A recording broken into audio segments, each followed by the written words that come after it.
Well, it's way after dark. I've had 4 coffees, so I guess it's time for another episode of 4 Mini Mysteries.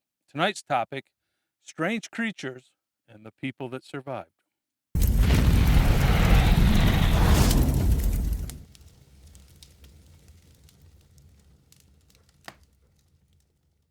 Hey guys, Behrman here, and I'm back in the truck for another episode of 4 Mini Mysteries. Now, a mini mystery is a weird little article I might have found while doing my research that didn't fit into a bigger story or was just a little too strange to even include, or it didn't have very much documentation with it. But I thought it'd be fun to share some more.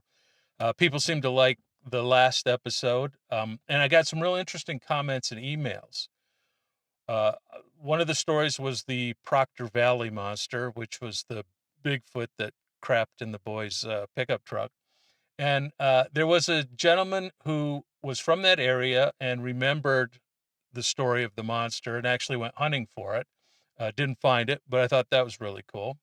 And then I had a couple people comment that they had been around Coyote Wells, which is where we had the story about the unknown reptile, which turned out to be a not so big alligator, but still, how did it get out there, right?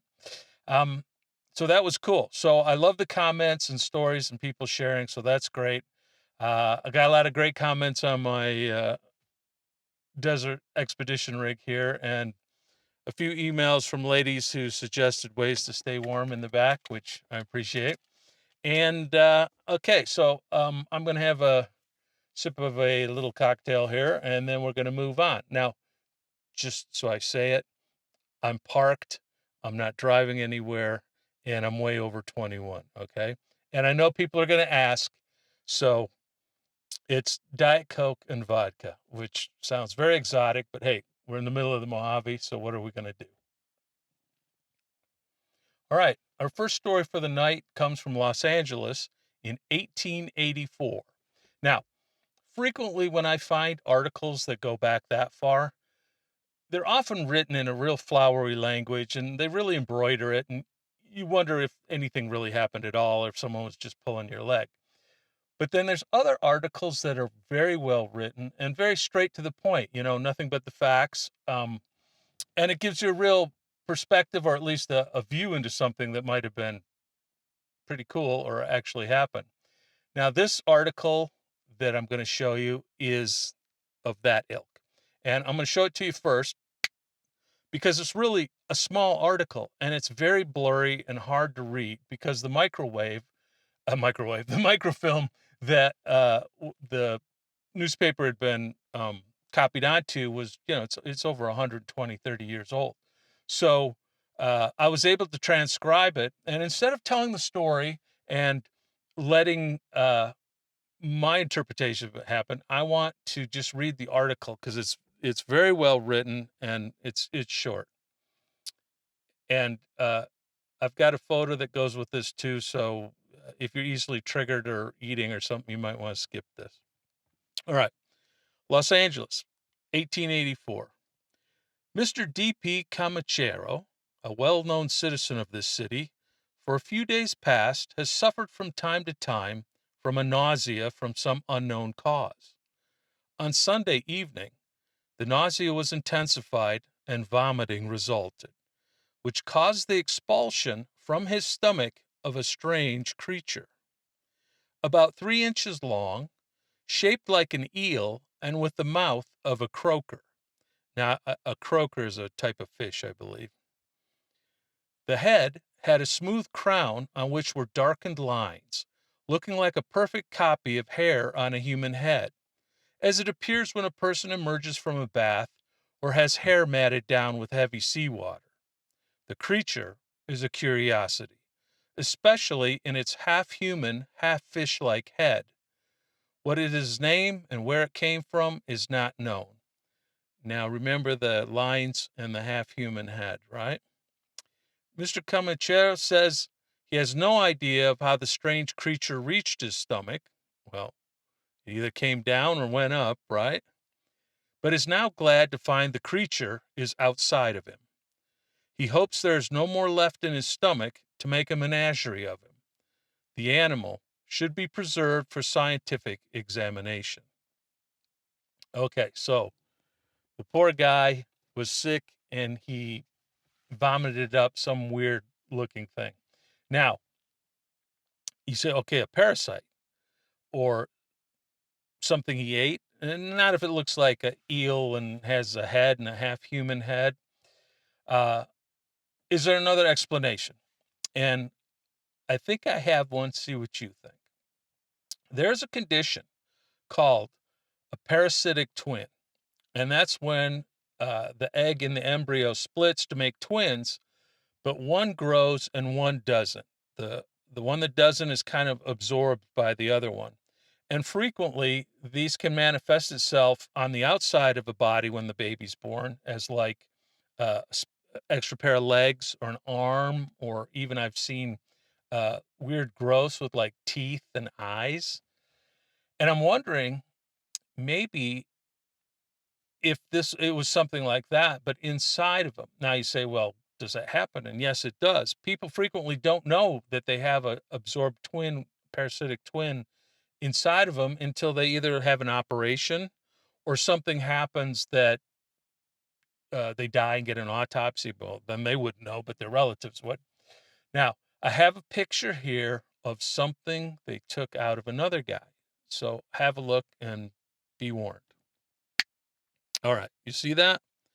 That is a small parasitic twin. You can see it's got human-like features. Now, remember the article said it had lines on the top of its head that looked like human hair. And if you look on this, you will see lines. It looks like hair.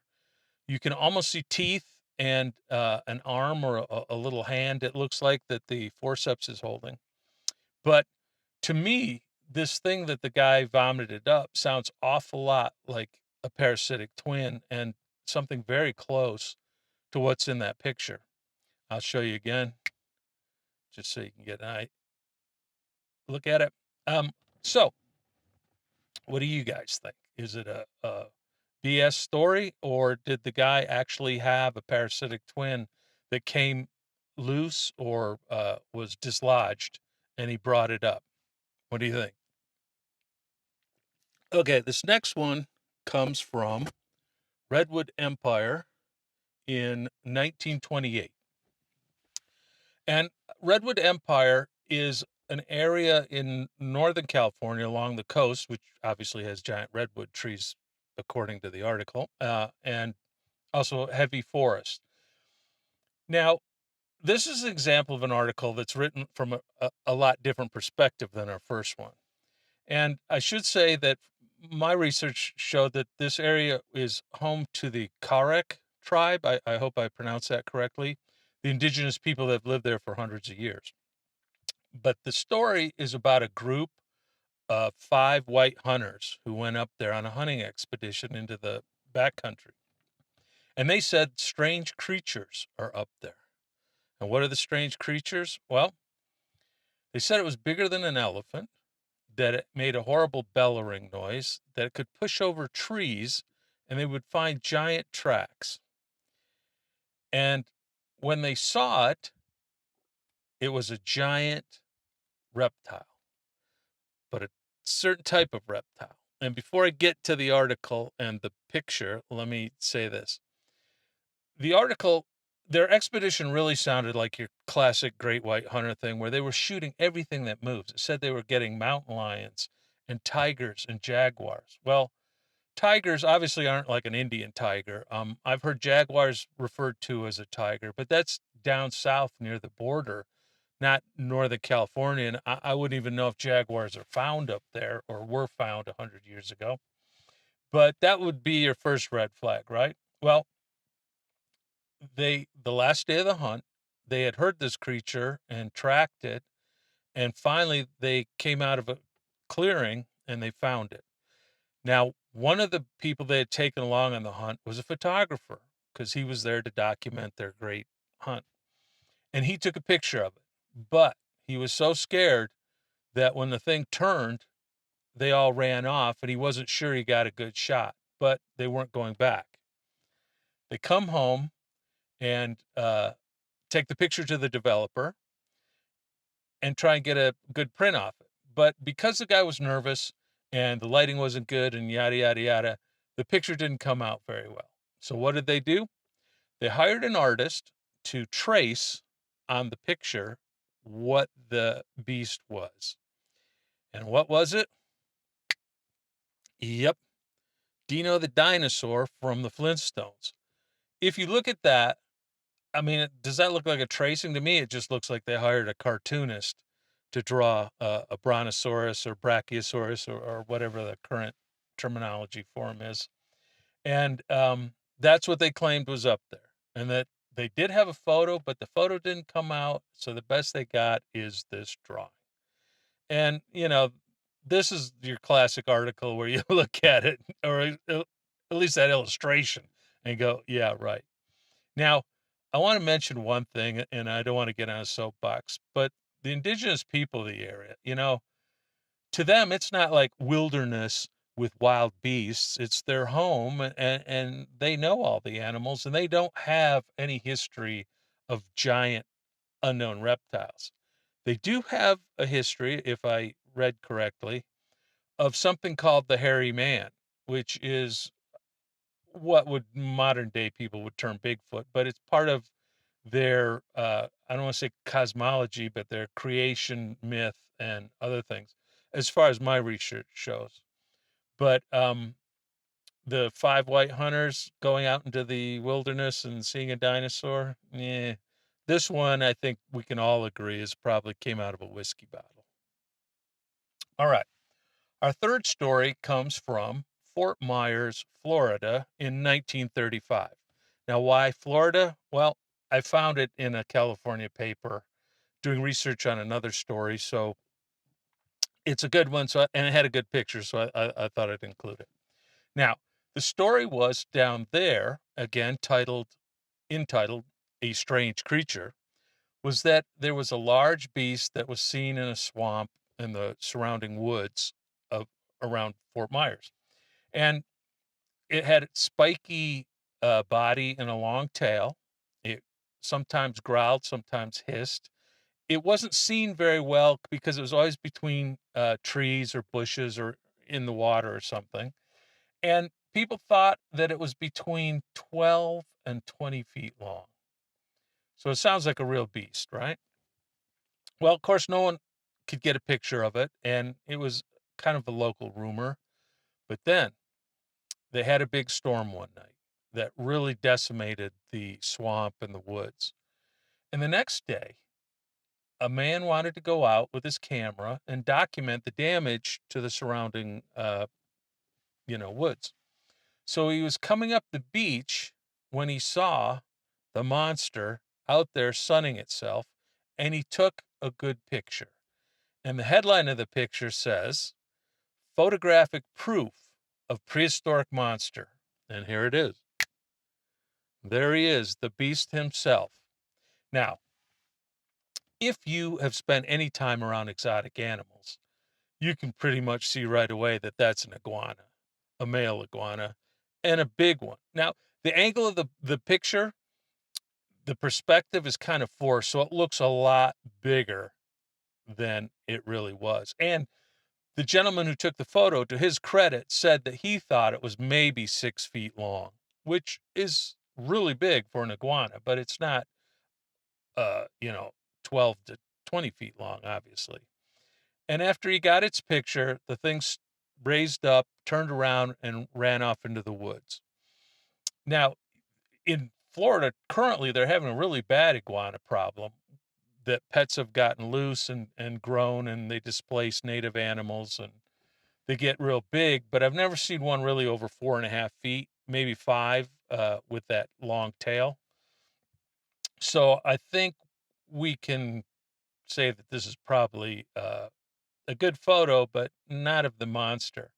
And I should say one thing about iguanas, because I had iguana as a pet for years, a long time ago. That tail, that long tail, they love to bullwhip that if they get mad. And they always seem to aim for your face. So good thing he didn't get too close to that sucker. Now, I think we've settled this one, but what do you guys think? I'll show the picture again. Iguana or iguanodon? You decide. All right, number 4. And this one's a doozy. This comes to us from San Francisco in 1910. But it didn't actually happen in San Francisco. It happened again in Florida. But before we get to that, I got to show you the paper that I got this from. I was researching another article, and look at the headline of the first page of this paper, right? Man, this guy attacked a bunch of women with an axe and then jumped off the roof of a big building downtown and killed himself. So that was the story I was looking at because it has all these little weird things about it. But when I started going through the articles of the paper, I found the one I'm going to tell you right now, which is great. Now, the story, like I say, didn't happen in San Francisco. It happened in Florida. And it actually happened in the water off of Florida. And it concerned a metal steamer, metal construction called the Brazos. And it was sailing from New York to Florida on the last day of the tourist season or whatever. And once they got off, everything was fine till they got off the coast of Fort Lauderdale, Florida, when they radioed to shore that they were in danger of sinking, but they didn't say why. And everyone started gathering at the harbor and the dock because they were worried that they might have to go out and try and find survivors. But here comes the ship, comes in. But its hull in the front was dented, heavily dented, and covered with streaks of blood and what looked like mashed guts and stuff clinging to the side of the ship. And it pulls in and docks, or at least anchors, and the boats come out to pick up people and come in. And the captain and crew were completely freaked out. And they said that they had encountered something out there that had damn near sank them, had dented the hull, and the blood and the guts will soon be explained. So, what was it? Monster turtles attack ship. All right. Now, wasn't that like a Japanese monster movie? Was it Gamera or something? Anyway, the story is interesting. They said they were sailing along. It was a nice day. It was calm. And they happened to see a school of giant turtles off to the side. I don't know if turtles swim in schools, but anyway, they said they were giants. Now, they weren't like dinosaur size, but they said they're between 500 and 1,000 pounds estimated, and between 5 and 10 feet across. Now, a 10-foot, 1,000-pound turtle that's prehistoric. That's big. Anyway, apparently, as they're standing there looking at this flock of turtles, swarm, whatever, uh, the turtles turned and started swimming towards the ship. And as they came up to it, started ramming the ship, right? And the captain tried to steer out of them, but he steered into them, and they started smushing and piling up on the front of the ship, which was causing the dents. And it got so bad that the ship started listing, and the captain thought it was going to sink when they radioed. So they pulled off away. They had to put on a lot of speed to get away from the monster turtles. And they got off to an area and slowed down. And because there was so much gush turtles on the front of the ship, he had to stop and send some men over on ropes and with, sticks and or poles and scrubbers and stuff, and start trying to scrub off these mashed turtles and the shells and see if there's any damage to the hull other than the dents in the metal. And after a few hours of doing that and pumping the water out, they made it back to shore, where they filed this story that monster turtles had attacked their ship. Now, this one, I grabbed this for two reasons. One, it's crazy. And two, believe it or not, I've got a personal connection to this. Now, you say, it was 1910 off of Florida. How the hell could you have a connection? Well, listen to this. When I was 18, my best friend was into deep sea fishing, and he had a little 23-foot boat. So spring break rolls around, when we trailer that boat all the way down from Michigan to Fort Lauderdale and decide to go deep sea fishing. So we get our stuff, we pile in, and off we go way out, in the open ocean. And, you know, it was like Jaws. We had a seat in the back, with a big reel that you would uh, lay out there, the outriggers and lines and stuff. And it didn't have a cabin; it just had a little console up front. So he's sitting in the seat working on the lines, and I'm driving, right? And like I said, we're 18 and it's spring break. So we had a cooler with us.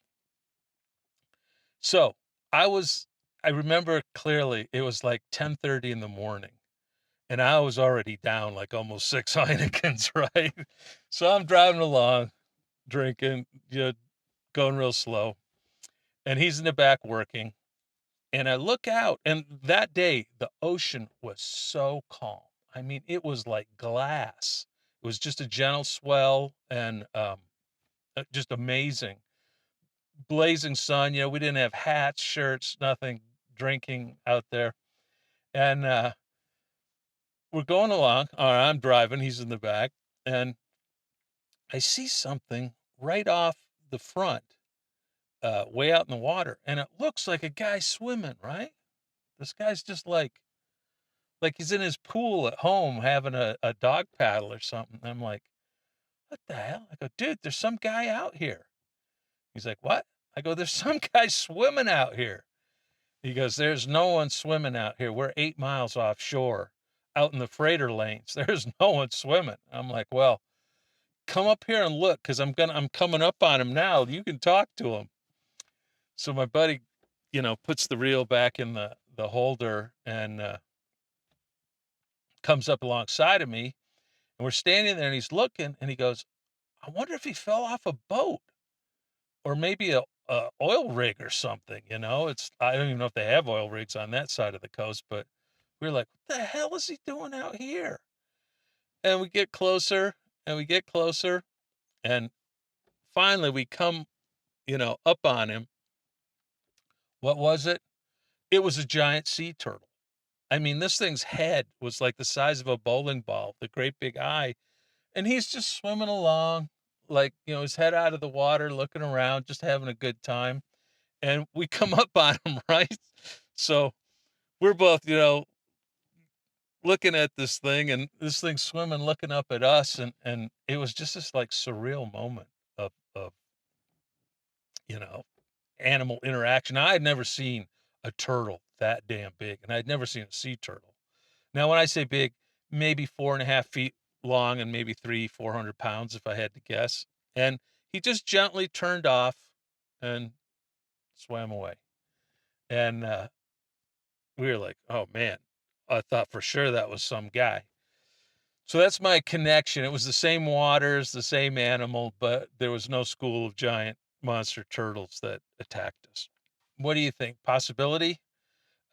I know they get big, but that big, and would they sink a ship or try and sink a ship? I mean, why would they try and sink a ship, right? Well, anyway, those are our 4 mini mysteries for tonight. I'm going to call it a night, and I will see you guys later.